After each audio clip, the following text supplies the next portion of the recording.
So if we have a number line there from 0 to 20 and we want to count in fives, remember we are doing jumps of 5, so 1, 2, 3, 4, 5.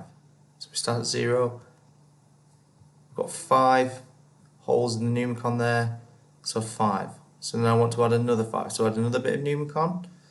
So we've already at 5, 6, 7, 8, 9, 10.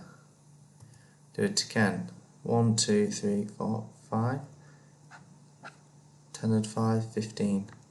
Adding 5, 1, 2, 3, 4, 5. 20. So we've got to 20. Now if we look at this 112 number squared to 50, we've put the numbers that we've already got to 20 there.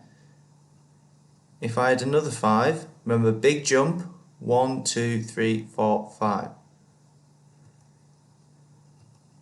1, 2, 3, 4, 5. What do you notice? Remember we were looking at patterns with the 2's, how they went in 2, 4, 6, 8 and 10.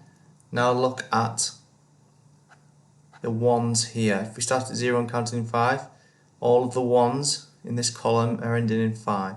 And the same here but with 0.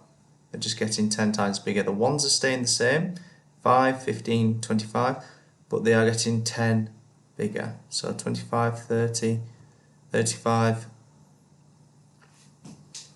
Right, I would like you to have a go at questions 1 and 2 on the worksheet.